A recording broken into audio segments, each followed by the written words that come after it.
अस्सलाम वालेकुम व्यूअर्स, उम्मीद है आप सब खैरियत से होंगे। आज हम आपके सामने अपने टॉप फॉलोअर्स, टॉप फैन जो हमें बड़ी अच्छा फॉलो करती हैं और हमें काफ़ी कंटेंट भी जनरेट करने में हमारी हेल्प करती हैं, जो आज हमने सोचा कि उनको आपके सामने लाएं और आज उनसे उनकी कहानी क्रिकेट से मुतल्लिक उनकी ज़ुबानी सुने।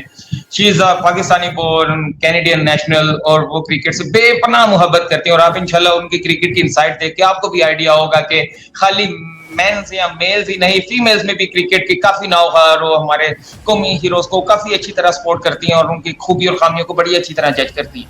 तो आइए फिर आज हम उन्हीं की कहानी, आमना जी की जुबानी क्रिकेट की कहानी सुनते हैं। आमना जी कैसी हैं आप? अस्सलाम वालेकुम, अल्हम्दुलिल्लाह बिल्कुल ठीक-ठाक, आप कैसे हैं? अल्लाह का करम। आप बताएं, ठीक हैं? क्रिकेट फॉलो कर रही हैं आजकल? बिल्कुल जी, हाँ, बिल्कुल अभी तो चैंपियंस कप का इंतज़ार है। जी आकिब भाई कुछ ऐड करना चाहेंगे आप? अच्छा अमना जी, अगर हम स्टार्ट करें क्रिकेट से तो जो पाकिस्तान बांग्लादेश सीरीज चल रही है इसको आप कैसा देखती हैं कि क्या पाकिस्तान को जो है वो शिकस्त का भी सामना करना पड़ रहा है, तो इस सीरीज को देखते हुए आपको पाकिस्तान टीम का फ्यूचर क्या नजर आ रहा है?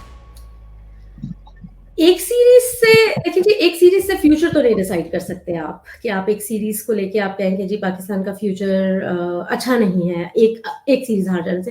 ठीक है, दुख हुआ। देखिए जी, आप एक सीरीज से फ्यूचर तो नहीं किसी भी टीम का मतलब प्रिडिक्ट कर सकते। ऑब्वियसली हारे पाकिस्तान, बहुत दुख हुआ। वो भी अपनी मतलब होम सीरीज थी, अपने अपने ग्राउंड्स पे, जिस खासतौर पे जिस पिच को कहा जाता है कि वो पिच हम अपने रिकॉर्ड्स बनाने के लिए, वो पिच हम उस तरह बनाई जाती है हमारी पिच, जिसको हम तख्ता पिच कहते हैं, उस पे हम हारे बांग्लादेश से। दुख हुआ, जाहिर सी बात। Sorry, flat pitches. बिल्कुल फ्लैट पिचेस, यस बिल्कुल फ्लैट पिचेस थी, जिसको फट्टा पिचेस आई गेस कहते हैं। इस बाबर के ऊपर ये नाम था कि वो फट्टा पिचेस बनवाता है और वो अपने रिकॉर्ड्स के लिए बनवाता है। लेकिन आप देखें, जहाँ पूरी टीम की तरफ से ही कुछ ना कुछ था, कहीं कैप्टनसी गलत थी, कहीं प्लेयर्स की कुछ मिस्टेक्स थी, कहीं मैनेजमेंट के मसले थे, होता है। लेकिन इससे मैं फ्यूचर के बारे में तो कुछ नहीं कह सकती। इंशाल्लाह will come back strong. Hope for the best. अच्छा, हम ना आपसे फर्दर हम इसी चीज को प्रोसीड करेंगे। बाबर की आप भी बड़ी अच्छे से फॉलो कर रही हैं, हम भी बाबर को फॉलो करते हैं। हमारा शाइनिंग स्टार है और इंशाल्लाह रहेगा। ठीक है, फॉर्म तो ऊपर नीचे होती रहती। अगर बाबर की मौजूदा फॉर्म को हम माइंड में रखें, आपको इसको क्या क्या इसके बैकएंड पे इश्यूज लगते हैं जिसकी वजह से बाबर की फॉर्म दिन ब दिन डिक्लाइन होती जा रही है? क्या आप सजेशन देना चाहेंगे बाबर को इस बार? बिल्कुल, सबसे पहले तो मैं पूरी अपनी कौम से एक ये बात कहना चाहती हूँ, मुझे पता है मुझे इसके बाद बहुत मार पड़ने वाली है, लेकिन मैं कहना चाहती हूँ कि जी, अच्छे और बुरे दिन हर हर हर किसी के आते हैं, ठीक है? ख़ास तौर पे जैसे गुड वर्क डे और बैड वर्क डे हर किसी की ज़िंदगी में आता है। मैं बाबर को डिफेंड नहीं कर रही यहाँ पे, लेकिन दिस इज़ ट्रू। बाबर के बारे में मैं बात ये करना चाहूँगी कि बाबर की एक छोटी-सी, मैं बहुत बड़ी फैन हूँ बाबर की, लाइक बहुत-बहुत ह्यूज फैन। लेकिन बात मुझे नहीं अच्छा लगता अगर कोई आके बाबर को बुरा भला कहेगा। तो मैं पर्सनली, अगर मुझे कभी बाबर मिले और कभी उन तक बात पहुंचे, तो मैं उनसे कहना चाहूंगी कि अपनी छोटी छोटी जो मिस्टेक्स हैं, जो वो पिछले मतलब एशिया कप से ऐसे करते आ रहे हैं, उनको फिक्स करें। बाबर एक बहुत बड़े प्लेयर हैं, बाबर को हर किसी ने बहुत अच्छे से रीड किया है। किसी का मैच पाकिस्तान से होता है, वो सबसे पहले बाबर को अच्छे से रीड करके आता है, और जो बाबर की खामियां है वो अब छोटे से छोटे बच्चे तक को पता चलती जा रही हैं। तो उस पर काम करने की जरूरत है, थोड़ा सा और फोकस होने की जरूरत है, और थोड़ा सा सपोर्ट, टीम की सपोर्ट की जरूरत है, जो उनको नहीं मिल रही, मेरा जहां तक है। ठीक है, बाकी कुछ ऐड करना चाहेंगे आप? अच्छा, बाबर आजम से आगे अगर हम बात करते जाएं अमना जी, तो कल आपने भी न्यूज़ ये देखी थी कि जो इंग्लैंड और पाकिस्तान की सीरीज है, नेक्स्ट हमारी जो इंटरनेशनल सीरीज है वो उसी वही होनी है। तो इसको कहा जा रहा है कि शायद यूएई या श्रीलंका मूव कर दिया जाएगा स्टेडियम्स की तोड़-फोड़ की वजह से। तो आप इसको कैसा देखते हैं कि अगर इसको हम यूएई या उधर मूव कर देते हैं श्रीलंका, तो हम बैक स्टेज पे नहीं चली जाएगी हमारी क्रिकेट? बिल्कुल, आप बिल्कुल सही कह रहे हो। मैं अभी थोड़ी देर पहले एक बहुत रिनोन इंस्टाग्राम पेज पे एक चीज़ रीड कर रही थी कि हमें चैंपियंस ट्रॉफी की फ़िक्र करनी चाहिए, क्योंकि ये जो इंग्लैंड और पाकिस्तान की सीरीज़ अगर यूएई या श्रीलंका मूव होती है, तो it's a big big big backlash Pakistan के ऊपर, के मतलब आईसीसी कुछ भी नहीं चला रही, कुछ भी किया जा सकता है, ठीक है? नेगेटिव मीडिया भी है, पॉजिटिव मीडिया भी है। हमें इस चीज़ को मेरे ख्याल से ज़्यादा प्रमोट करना चाहिए कि हम अपने जो स्टेडियम्स हैं उनकी रेनोवेशन कर रहे हैं, उसकी वजह से ये सीरीज हमने आगे की है, आगे फ्यूचर की बेहतरी के लिए। ठीक। अच्छा, आप ऐड करना चाहेंगे कुछ? अच्छा मैम, बाबर से थोड़ा आगे चलते हैं, पीसीबी की मैनेजमेंट पे थोड़ी बात करते हैं। जो पीसीबी की करंट मैनेजमेंट है, मोहसिन नकवी साहब की जो सुपरविजन में काम कर रही है, इसको प्रीवियस जो मैनेजमेंट है इनको आप कैसे रेट करती हैं? इसमें क्या बेटरमेंट आप फील करती हैं या क्या लूप होल्स फील करती हैं इसमें? देखिए जी, पाकिस्तान का जो सबसे बड़ा मसला है, चाहे वो पीसीबी हो या चाहे वो कोई और भी फील्ड हो, वो ये है कि एक ना कोई भी चीज आती है तो उसका टेन्योर पूरा नहीं होता। उसने जितना कुछ काम करना होता है वो उधर का उधर ही रह जाता है, जो कुछ प्लान्स होते हैं वो उधर के उधर ही रह जाते हैं। अगर आप एक चीज को आके बार बार चेंज करते हो, जैसे सपोज करें अभी शान मसूद नहीं चला, मतलब कह लें एज कैप्टन नहीं सही, बहुत सारे फ्लॉज थे, इसकी बेसिस पे आके आप हमारी मैनेजमेंट खराब है और मैनेजमेंट को फिर से चेंज करें, वो एक नई चीज आएगी, वो एक नए क्या कहते हैं नजरिए से आएगी, एक नए तरीके का सेटअप करेगी। तो मेरा ख्याल से मैनेजमेंट को इस तरह रेट करना या उनको इस तरह हर बात पे उनको जिम्मेदार ठहराना भी सही बात नहीं है, क्योंकि वो भी ऑन एंड ऑफ चेंज हो रहे हैं। कोई एक स्टेबल मैनेजमेंट हमारे पास है ही नहीं। आई से ही नहीं है कि उसके एक्चुअल रोल्स क्या है। हमारे कोचेस ऑनलाइन थे, अब I hope they are in person, पर आप खुद सोचें एक स्पोर्ट्स का कोच ऑनलाइन कैसे काम कर सकते हैं। और दूसरे एक मेरा मशवरा है पीसीबी को, उर्दू बोलने वाला कोच लाएं। ऐसे ये वैसे आपने बड़ा गहरा मशवरा दिया। आज तक जितनों ने भी हमसे बात की है कोचेस की, कभी इतनी डीप इनसाइट किसी ने नहीं दी। हर किसी ने प्रोफेशनल हो, बट लैंग्वेज बैरियर भी इसमें कम होना चाहिए। Exactly, language barrier. और देखिए, इंग्लिश बोलने का मतलब ये नहीं है कि आप कोई बहुत हाई फाई हो या कोई बहुत हुआ है, नहीं आती, इट्स ओके, नहीं आती, क्या मसला है? आप पाकिस्तान में रह रहे हो, कोई ऐसी बड़ी बात नहीं है। पंजाबी जो लैंग्वेज बोली जाती है नॉर्मली, सॉरी, नेटिव लैंग्वेज तो उर्दू पंजाबी है ना हमारी, उसमें तो इंग्लिश तो आपकी सेकेंडरी है वैसे भी। और हमारे पास कम लेजेंड्स थे अभी गुजरे हैं जो अभी लिविंग हैं, उनमें से किसी को रखें कोच। अच्छा, बाहर जो सिखा रहे हैं वो यहाँ आके सिखाएं। बाकी आप कुछ ऐड करना चाहेंगे? अच्छा अमना, जैसे आप ये चैंपियंस कप का बड़ा इंतजार कर रही हैं, तो ये इस इनिशिएटिव जो ये पीसीबी ले रहा है इसको आप कैसा देखती है, कंसीडरिंग कि हमारे पास और भी डोमेस्टिक टूर्नामेंट है और ये काइंड ऑफ जैसे हमारा पेंटाकुलर कप होता तो उस तरह का ये मॉडल पे अप्लाई होता है, तो आपको लग रहा है कि ये जो टूर्नामेंट पीसीबी करवा रहा है इसकी जरूरत थी, कंसीडरिंग हमारे पास और भी डोमेस्टिक टूर्नामेंट्स हो रहे हैं? बिल्कुल जी, बिल्कुल। एक तो जो इसकी वजह से हमें हमारे पास बहुत सारा और नया टैलेंट आएगा, जिसका लोगों को जो नहीं पता। बहुत सारे लोग डोमेस्टिक नहीं देखते, लेकिन अगर आप इस तरह हाइप क्रिएट करेंगे हर सीरीज की तो लोग देखेंगे और फिर बहुत सारा टैलेंट आएगा। और जब बहुत सारा टैलेंट आएगा तो कंपटीशन बढ़ेगा, और जब कंपटीशन बढ़ेगा तो फिर जो मौजूदा टीम के प्लेयर्स है ना, वो भी सही परफॉर्म करेंगे, क्योंकि उन्हें पता है कि उनकी रिप्लेसमेंट बैठी है। जी, टायर में कुछ ऐड करना चाहेंगे? बिल्कुल आमना जी, आपको पता है कि फिटनेस का काफी रोल होता है प्लेयर की लाइफ में और प्लेयर के करियर पे। आपने नोटिस किया होगा कि पीसीबी ने एक नया रोल प्ले किया है कि प्लेयर्स के सेंट्रल कॉन्ट्रैक्ट हम तब रिन्यू करेंगे जब तक वो फिटनेस प्रूव नहीं करेंगे, फिटनेस टेस्ट पास नहीं करेंगे। तो अब ये इन फिटनेस टेस्ट की जो इम्पोर्टेंस है, इसको आप कैसे लेके चलती हैं? पीसीबी का ये डिसीजन ठीक है? बिल्कुल जी, 100% बिल्कुल ठीक है। मैं किसी प्लेयर को किसी प्लेयर से कंपेयर नहीं करना चाहती, लेकिन अगर आप इंटरनेशनल बाकी टीम के प्लेयर्स देखें तो वो एज कंपैरेटिवली बहुत बहुत बहुत ज़्यादा फिट है। फिटनेस डजंट मीन कि आप एक स्लिम दिखते हुए इंसान हो, आपके थोड़े बहुत मसल शसल्स हो, नो। आप परफॉर्मेंस कैसी देते हो, आपका स्टेमिना क्या है, ये चीज़ें ज़रूरी है। और मेरा ख्याल से फिटनेस टेस्ट बहुत रेगुलर बेसिस पे होना चाहिए। आई थिंक सो ये जो पॉलिसी पीसीबी ने लॉन्च की, ये काफी अर्सा पहले लॉन्च कर देनी चाहिए थी कि फिटनेस से चीजों को यानी कि एसोसिएट करना चाहिए था कि if you pass the fitness test आपका सेंट्रल कॉन्ट्रैक्ट भी तब भी रिन्यू होगा। इवन कि अगर आप फिटनेस टेस्ट पास करते हैं तो तब भी आप यानी कि लोकल लीग्स वगैरह खेलने के लिए भी एलिजिबल है। ये देर आए दुरुस्त आए खैर, पर मैं ये रिक्वेस्ट करूंगा पीसीबी से कि इस पॉलिसी को लॉन्ग टर्म होना चाहिए, ना कि जब तक ये मोहसिन नकवी साहब है तब तक रहे और बाद में फिर ये वाइट वॉश। बिल्कुल, बल्कि मैं भी होप कर रही थी कि ये लोग जैसे पीएम में गए थे, सारी की सारी टीम हमारी किसी ट्रेनिंग के लिए गई थी, तो मैं होप यही कर रही थी कि वो वहां से कुछ फिटनेस से रिलेटेड कुछ अच्छी चीजें लेकर आएंगे, लेकिन हम सब ने देखा कोई चेंजेस नहीं थी। दुख की बात है।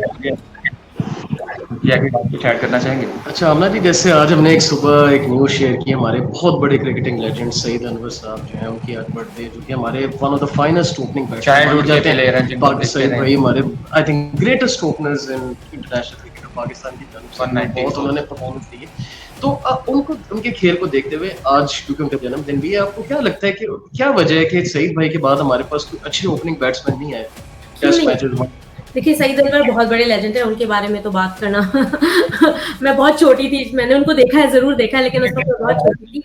लेकिन अगर आप ओपनिंग पेयर की बात करते हैं तो 152-0 भी पाकिस्तान के ओपनिंग बैट्समैन ने ही जिताया था। तो we have that potential, it's just कि पता नहीं वो बाहर क्यों नहीं आ रहा। बिल्कुल बिल्कुल जी, ताहिर भी कुछ ऐड करना चाहेंगे? ओके मिस साहब, जैसा कि अभी कनाडा बेस हैं और आप कनाडा में स्पोर्ट्स को भी फॉलो करती हैं और कैनेडियन क्रिकेट स्पोर्ट्स को भी बड़े क्लोजली आप देख रही हैं, तो आप जो कैनेडियन क्रिकेट टीम है इनकी वर्ल्ड कप में T20 जो रिसेंटली पास हुआ है उसमें काफी अच्छी परफॉर्मेंस थी, तो आप कनाडा की जो क्रिकेट टीम है या क्रिकेट की जो स्पोर्ट्स है कनाडा की, इसको आप फ्यूचर में कहाँ पे इम्प्रूव होता हुआ देख रही हैं? अगले 2-3 साल में किस लेवल पे देख रही हैं? देखिए जी, as compare to other countries, Canada में क्रिकेट कंपैरेटिवली बहुत नया है। लाइक मेरा नहीं ख्याल 2016 से पहले बहुत ज़्यादा कुछ एग्जिस्ट भी करता था। ये साल कनाडा क्रिकेट के लिए बहुत अच्छा गया है। ठीक है, हार जीत होती है, लेकिन खेल के हारना आई डोंट थिंक सो उतना बड़ा कोई मसले की बात है, वो भी अगर आप परफॉर्म कर रहे हो। मैंने पर्सनली कनाडा में ये देखा है कि यहाँ पे डोमेस्टिक क्रिकेट बहुत ज़्यादा है, यहाँ पे छोटे छोटे क्लब्स बहुत ज़्यादा खुले हैं, छोटे बच्चों को सिखाने के लाइक एक प्रॉपर मैनेजमेंट के साथ। एक आपका बच्चा स्कूल गोइंग के लाइक ग्रेड 2-3 का बच्चा, उससे आप क्रिकेट आप उसको प्रॉपर एक क्लब में डाल रहे हो, जो कि पहले कनाडा में नहीं था। यहाँ पे वेदर इश्यूज हैं, कनाडा में गर्मियाँ ज़्यादा नहीं होती, गर्मियाँ लाइक 3-4 मंथ्स है, इसके अलावा आप बाहर आउटडोर एक्टिविटीज नहीं कर सकते। लेकिन आई थिंक सो जिस तरह ये जा रहा है इसका फ्यूचर अच्छा ही है। स्ट्रॉन्ग एक आपको कनाडा की टीम उभरती हुई नजर आ रही है। यूएसए भी देख लें साहब, यूएसए ने बड़ा शॉक किया है दुनिया को क्रिकेट को। उस मैच को कैसे लेके देखते हैं जो यूएसए से पाकिस्तान की डिफीट है या बांग्लादेश से पाकिस्तान की डिफीट है या इवन आयरलैंड से आप इसको कैसे रेट करती हैं? या हमारी टीम इतनी डाउन हो गई है या कोई इसमें मैनेजरियल इश्यूज हैं या क्या इश्यूज हो सकते हैं इसके पीछे? देखिए जी, जब यूएस वाली आप बात करेंगे, it really hurts, it really hurts. तो यूएस से नहीं हारे, उस दिन हम 2 दफा यूएस से हारे। पावर प्ले में मैच जाना और उसमें भी हारना, पाकिस्तान जैसी टीम और यूएस जैसी, लाइक ऐसा लगता है कोई आगे मुझ में तो एटलीस्ट स्कोप दे रहा था जरूर। बिल्कुल जी, बिल्कुल आप वो वाला मैच देख लें। मतलब अगर आप उसी सीरीज की बात करें तो इंडिया से भी हारना हमारा बनता नहीं था। Exactly. और वो भी लो स्कोरिंग टोटल, क्या ही रन, 6 लेस देन 6।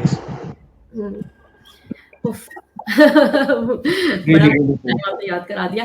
खैर, नहीं, पाकिस्तान की जो ओवरऑल मसले हैं वो मैनेजमेंट से लेके आखिरी 11वें प्लेयर तक के सबके मसले हैं। मसला सारा ये है कि फोकस नहीं है, मसला सारा ये है कि फिटनेस नहीं है, मसला सारा ये है कि आप में पैशन नहीं दिख रहा। अगर आप पाकिस्तान का मैच देखते हैं, चाहे वो किसी भी टीम के साथ हो, आपको पावर प्ले में पता चल जाता है कि ये आज खेलने के मूड से स्टेडियम में आए हैं कि नहीं आए। You can clearly tell. 5 over गुजरे, आप बता सकते हो पाकिस्तान मैच जीतेगा या हारेगा। वो पहले 5 ओवर ही हमें बता देते हैं। एग्जैक्टली, मोशन बता देता है टीम का कि टीम किस तरफ जा रही है। बॉडी लैंग्वेज आपकी बता देती है। आमना जी, एक और चीज मैं आपसे पूछना चाहूंगा, अभी भी लोग बाबर पे बड़ी तनकीद करते हैं, एटलीस्ट मैं तो नहीं इसको मानता। आप एक छोटा सा वाकया भी शेयर करें। देखिए, आपका बेटा अभी भी बाबर को किस तरह आइडियलाइज करता है, थोड़ा सा फैंस को भी मैं चाहूंगा कि पता चले, कि उनको पता चले कि अभी तक बच्चों के दिलों की धड़कन बाबर ही। बिल्कुल जी, मेरा बेटा क्रिकेट देखता है, सिर्फ पाकिस्तान की क्रिकेट देखता है और सिर्फ बाबर आजम को देखता है। और बाबर आजम के बारे में वो कहता है कि he is a national hero of Pakistan who plays cricket and he comes in a Pepsi ad. वही ना, देखने की बात है कि बाबर आजम अभी भी दिलों की धड़कन है, परफॉर्म करे ना करे, करने वालों के मुंह पे ये एक आई थिंक तो काफी, यानी कि अब मैं वर्ड नहीं यूज करना चाह रहा। खान साहब के बाद बाबर आजम, खान साहब के बाद अगर कोई प्लेयर अच्छा मिला तो आई थिंक तो टीम को मिला, विजनरी वो बाबर आजम ही मिला, जिसको मैं खुल के अभी आप सईद अनवर की बात कर रहे हैं, आप नहीं कंपेयर कर सकते किसी और को। नहीं, मौजूदा दौर में बात कर रहा हूं, हालात हाजिरा में मौजूदा दौर की बात कर रहा हूं, करंट सिनेरियो। बिल्कुल, बाबर आजम, मैं कहूँगी कि पाकिस्तान में बीच में एक दौर ऐसा आया था जब क्रिकेट का ना सर था ना पैर। ये मैं एक बात करूँगी मिड ये टीन्स की 2012 से 2011 से कह लें अभी तक। लेकिन जब बाबर आज़म कैप्टेंसी में आए और उन्होंने वो मैच खेला इंडिया के साथ जिसमें उन्होंने इंडिया को शिकस्त दी 152-0 के साथ, तो I think that was a big comeback Pakistani cricket के लिए स्पेशली। उसके बाद क्रिकेट का एक अरूप फिर से आया, मुझे ये लगता है। और मुझे याद है बाबर आजम वही रिजवान वाली जो इनिंग थी कि इन्होंने 0 विकेट लूज किए बगैर इंडिया को भी जो वर्ल्ड कप में T20 में हराया था, that was also one of the marvellous inning. उसी की बात कर रही हूँ मैं, उसी की बात कर रही हूँ।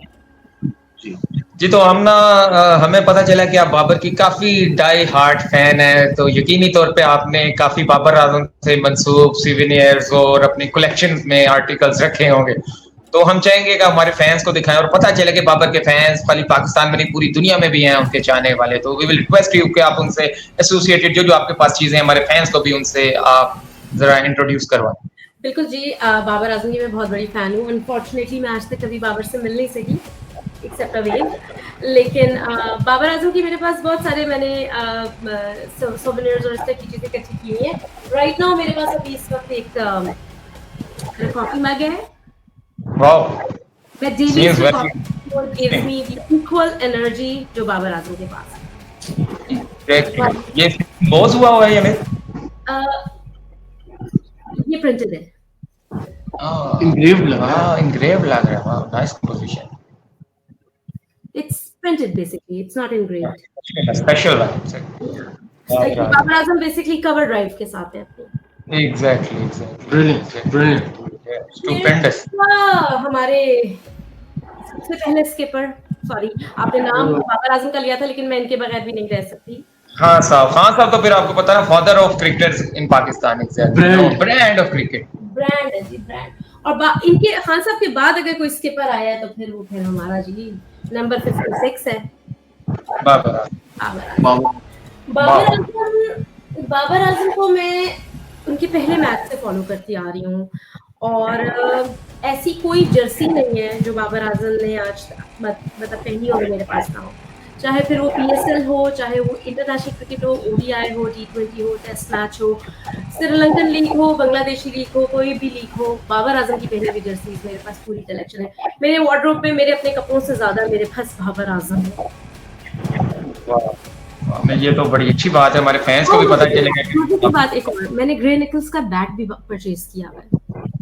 वाह, ये होती है स्पोर्ट्स लवर। एग्जैक्टली, बाबर और रिजवान दोनों ग्रे निकल्स यूज करते हैं। शानवी ये तो बड़ी अच्छी आपने हमने तो बड़ी बल्कि आपकी कलेक्शन देख के हमें काफी मोटिवेशन मिली है कि अगर आप किसी प्लेयर के ट्रू फैंस हैं तो आप उसको फॉलो करते हो, आप उसकी कलेक्शन भी बनाते हो। तो ये बड़ा कलेक्शन, ये तो यहाँ पे टेबल पे रखी रहती हैं चीजें, तो ये वो है कलेक्शन।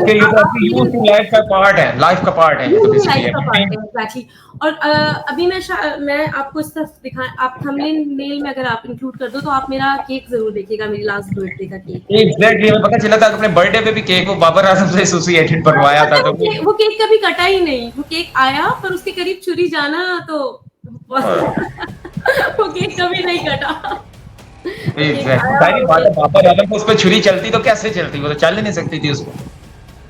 नहीं, अल्लाह करे बाबर की फॉर्म जल्दी वापस आए और बाबर फिर से वो सेंचुरीज बनाए, और फिर जिस तरह मेरी जबान पे आपकी जबान पे बाबर का नाम है, पूरी दुनिया की जबान पे बाबर का नाम फिर से। Exactly Babar was a brand और ब्रांड रहेगा। देखिए बैड पैच आता है, कहते हैं bad form is temporary but good form is lifetime. Bad patch थोड़े अरसे का आता है, इसलिए मैं फैंस को ये कहूंगा, form is temporary, class is permanent. Babar is a class, और वो इंशाल्लाह जल्द से जल्द हमारे फैंस को दोबारा मिलेगी। और ये बैड पैच जो उस पे आया, ये हमें याद करना भी मुश्किल हो जाएगा कि बाबर पे ये इशू आया भी था। कोहली की तरह वो भी निकल जाएंगे। देखिए जी, कोहली के साथ कंपेयर कर आपने ये बात की है, तो मैं आपको अब मुझे मौका मिला है बोलने का। कोहली के साथ कंपैरिजन नहीं है बाबर आजम। कोहली बहुत अरसे से खेलते आ रहे हैं और Babar Azam as compare to Kohli उतना नहीं खेले हैं, ठीक है। तो कोहली के साथ कोई कंपैरिजन नहीं है, even though Babar has achieved a lot more उतने पीरियड ऑफ टाइम में जो कोहली को बहुत ज्यादा टाइम लगा। तो कोहली के साथ बाबर का कोई कंपैरिजन नहीं। कोहली बहुत अच्छे प्लेयर हैं, आई पर्सनली लाइक हिम, लेकिन कोहली के साथ बाबर का कोई कंपैरिजन नहीं है, ना बाबर का कोई कोहली के साथ कंपैरिजन है, दोनों अलग इंडिविजुअल्स हैं। बिल्कुल, ये बात आपने बड़ी अच्छी की और हम भी इसी पे बिलीव करते हैं। कोहली की अपनी क्लास है, बाबर की इमैचेबल क्लास है। मेरे ख्याल में बाबर की जो क्लास है वो इमैचेबल है। इन चार को कंपेयर किया ना बहुत शॉर्ट पीरियड ऑफ टाइम में उसने बहुत कुछ गेन किया, बहुत कुछ अचीव कर, बल्कि जो उस पर तनकीद एक अलग बात बनती है ना, वो तो एक पूरी एक अलग चीज बनती है। और बल्कि जो उस पर तनकीद करते हैं बाबर में, मैं बाबर को हर वीडियो में ये रिक्वेस्ट करता हूँ कि आप अपने स्टैट्स निकाल के रख दिया करें, ये स्टैट्स देखें, सीधी बात। आप नो मुझे अदर बताइए, आप मुझे बताएं, आप चले, मैं टेस्ट क्रिकेट में भी बाबर 2 डाउन हुए हैं पिछले सीरीज के बाद, T20 में भी बाबर जो है टॉप में से ही है, टॉप 5 में से हैं, लेकिन ओडीआई में एक बंदा मैनेज करता है इतने साल नंबर 1 पे रहना, छोटी बात तो नहीं है ना। नो डाउट, और इतने कम अरसे में नंबर 1 पे आए थे शुभमन गिल नाम है, आई गेस, वो आए थे, उन्होंने टच करने की कोशिश की थी, लेकिन फिर वो नीचे गिर गए। ना ना ना, वो कहते हैं क्लास इज परमानेंट। एग्जैक्टली, मानने पे आए तब पे ना कोई लोग। इन्हें इंशाल्लाह एक टाइम आएगा, देखें अगर आप बाबर को सपोर्ट कर रही हैं, फैक्शन फिगर की बेस पे कर रही हैं, तो आई थिंक एक टाइम आएगा कि हमारे जो ना उम्मीद फैंस हैं उनको भी पता चलेगा कि यार Babar is a class. Babar जीता हुआ है मगर हारे हुए लश्कर में से, ये वजह जिसकी वजह से उनकी फॉर्म बेचारे की थोड़ी डिक्लाइन हो रही है, और इंशाल्लाह वो और वापस मैं आएगा। एक बात मैं बाबर को और कहना चाहूंगी, रिक्वेस्ट करना चाहूंगी कि बाबर प्लीज कैप्टनसी से हट जाए, प्लीज कैप्टनसी से हट जाए, मेक योर रिकॉर्ड्स बनाए अपने, मतलब तोड़ फाड़ दें सब चीजें, अपनी बैटिंग पे फोकस करें, कैप्टनसी छोड़ दें, बहुत बड़ा स्ट्रेस है। बल्कि आपने एक और चीज भी नोट की होगी, बाबर के यंग एज में बाल भी सफेद होना शुरू हो गए, आई थिंक सो इसी प्रेशर की वजह से कि यार मैं परफॉर्म कर रहा हूँ, टीम उस तरह कर नहीं रही, कुछ जाहिर बात है साइकोलॉजिकल फिजिकल प्रेशर तो हर किस्म का फिर आप बेहतर हो डिपिक्ट होता है बात। बिल्कुल जी, बिल्कुल। अब देखिए ना, मैं एक छोटी सी बात मैंने नोट किया, मैंने बहुत ज्यादा चैनल्स सुने नहीं क्योंकि मैं बहुत डिसहार्टेड थी ये बांग्लादेश सीरीज के बाद। Shan Masood was our captain. पहले मैच में हमने शाहीन और नसीम को रखा था, और दूसरे मैच में उनकी जगह चेंज करके हमजा मीर हमजा और दूसरे का नाम क्या था, बॉलर जो था Harry Potter, Abrar spinner Ibrar को लेकर आए, ठीक है। अच्छा, वो इब्रार को ले आए हैं, पहली 6 विकेट्स उन्होंने 26 रन्स में गिरा दी, व्हिच वाज ग्रेट। उसके बाद उन्होंने क्या किया कि यार अगर आपसे विकेट नहीं गिर रही है, अगर आप इब्रार को लेकर आए हो, तो जरूरी तो नहीं कि आपने सिर्फ उसी से बॉलिंग करानी है, आपने आगा को बॉलिंग दी, आपने साइम को बॉलिंग दी, आपने लेकिन उसके बारे में कोई बात नहीं करेगा। लेकिन बाबर ने परफॉर्म नहीं किया, बाबर मेड 64 रन्स पूरे टेस्ट सीरीज में। वही बात है ना मिस, मैंने फिर अभी थोड़े पहले लाइन बोली थी, बाबर बहादुर है मगर हारे हुए लश्कर में से, ये बात यहाँ पे फिट होती है। वो बेचारा जितना मर्जी परफॉर्म करे, at the end of the day लश्कर की वजह से ब्लेम उसी पे ही आना है यार। अली जफर ने पीएसएल का गाना बनाया था, बड़े बड़े आएंगे तुझको गिराने। और वो बेसिकली की तरफ ही था उस गाने में। बिल्कुल। कुछ गाने गाए जाते हैं पर उनकी तबीर बड़ी देर बाद होती है, बाद में पता चलता है कि यार ये कितने बड़े बोल किसके लिए थे और अब वो पूरे हो। बिल्कुल बिल्कुल, बाबर को चाहिए वो खुल के खेलें और कैप्टनसी छोड़ दें। इंशाल्लाह वो भी इस पे फोकस कर ही रहे होंगे, कैप्टनसी वगैरह पे, रेस्ट लेने पे और जरा अपने फॉर्म पे प्रॉपर फोकस करना है। अच्छा, आप लोगों को क्या लगता है किसको कैप्टन बनना चाहिए नेक्स्ट? यार भाई किसको, रिजवान बाबर के बाद जो मुझे नजर आया बनना चाहिए, पता है क्यों? मैं मेरे पास रीजन है, लेकिन गवानी, ठीक है, रिजवान अभी पूरी फॉर्म पे है, उसको हमने फॉर्म नहीं गवानी, एक्सपर्ट हो जाएगा, ठीक है। नहीं, और दूसरी बात ये, वो जाके फिर बोलेगा कभी एक्टिंग कभी क्रैम, तो फिर वो गलत बात है ना, वो कुछ भी बोल। अच्छा, मुझे लगता था कि शायद उसकी एक्टिंग को मैं एंजॉय करता हूँ, मुझे पता चला आप भी उसको एंजॉय करते हैं। मैं तो बड़ा कीन भी मैं तो उसकी तबलीग को भी एंजॉय करती हूँ। जब वो खेल रहा होता है ना, मुझे पता है यार इसने भी क्रैम का बहाना लगा देना, अभी बॉलर को इसने डिस्टर्ब कर देना, भाई रुको मैं भी रेडी नहीं हुआ, कभी कुछ इसने, मैं बड़ा एंजॉय करता उसकी बैटिंग। उसने शाकिब अल हसन को कितना पिस ऑफ किया था पहले मैच में, बॉल ही पहन लिया, मैं कह पीछे विकेट के। मैं बड़ा एंजॉय करता था रिजवान की ये शरारत, मैं कहता यार चलो कोई तो एक्टिव करता है कि बॉलर की वो क्या कहते हैं स्ट्रेटेजी का दिया 5-1 कर देता है, उसका एक्शन होता है डिस्टर्ब कर लाइन लेंथ, ये भी टेक्निक्स होती है ना डिस्टर्ब करने की। छोटी सी एग्जांपल देती हूँ, ज़का अशरफ जब हमारे थे चेयरमैन, 2 दफ़ा बने हैं, कपिल देव पहले बने थे। अभी अभी की बात कर रही हूँ जब ये इंडिया में वर्ल्ड कप हुआ था। अब अगला बंदा इंडिया गया हुआ है, खेल रहा है, टीम लेके गया हुआ है, परफॉर्मेंस इतनी अच्छी टीम की नहीं आ रही है। आप इधर से बैठ के इतना दूर अगले बंदे को और स्ट्रेस कर रहे हो कि आएगा तो कैप्टन चेंज कर देंगे। ये बातें उसको करने की नहीं होती। मैच के दौरान उनको फोकस करने दें, मैच के दौरान उनको खेलने दें। उसके बाद जब वो वापस आए, जो मर्जी बात करनी हो आप करें। आप मैच के दौरान हमारे प्लेयर्स को स्ट्रेस आउट मत करें प्लीज। अच्छा आमना जी, अगर कोई जाते जाते हमारे आप इस चैनल के लिए पैगाम देना चाहें, क्योंकि हम यंग क्रिकेटर्स, सीनियर क्रिकेटर्स और इंटरनेशनल क्रिकेटर्स जितने भी स्पोर्ट्समैन उनके लिए एक आवाज बनने की कोशिश कर रहे हैं, तो आपको पैगाम अगर इसके लिए देना चाहिए। आप लोग बहुत अच्छा कर रहे हैं। मैंने आप लोगों की वीडियोस देखी हैं एक्चुअली। जब आप लोगों ने मुझे अप्रोच किया था तो मैंने आपकी वीडियोस देखी थी। काफ़ी न्यूट्रल होके काफ़ी अच्छी तरह बात करते हो, काफ़ी अच्छी तरह हर चीज़ एड्रेस करते हो। I think you guys are doing really good. क्योंकि मैं आपको हम थोड़ा-सा यहाँ पे ऐड करना चाहें कि हमारे चैनल का जो विज़न और मिशन है वो यही है कि न्यूट्रल होके बात कोई करनी है। एजेंडा नहीं। कोई एजेंडा नहीं, टू द पॉइंट बात करनी है, what's going wrong, opinion may be varies from person to person, but ये था कि to the point, no right left की बात, सीधी बात और ऐसी बात कि जो हमारी टीम तक भी पहुंचे या पीसीबी तक भी पहुंचे, उनको उसमें से कोई पॉजिटिविटी नजर आए, कोई प्रोडक्टिविटी नजर आए, जाके जो टीम में मजीद ऐड कर सके उनकी वैल्यू। तो मेरे ख्याल में ये चीज पे हम फॉलो कर रहे हैं और यही आपने भी एक्नॉलेज किया इस चीज को, बड़ा अच्छा लगता है हमें सुन के। I think you are fulfilling it. जो भी अभी आपने कहा, आप अपने अपने एजेंडा पे पूरे उतर रहे हो। एग्जैक्टली, हमने अपने विजन और मिशन को नहीं हमने बोला। थैंक्स टू यू कि आपने इस चीज को एक्नॉलेज किया कि we are still stick on it. जी चले Aamna ji, thank you so much for time, और आपको कोशिश करेंगे एक और वीडियो में एंगेज करें। सो या गाइस, इस वीडियो तब तक के लिए मुझे और आमना जी और ताहिर भाई को दीजिए इजाजत। करके इसके पेज को लाइक करें, फॉलो करें, सब्सक्राइब करें for more content like this. Stay good, care yourself, have a good day and अल्लाह हाफिज़।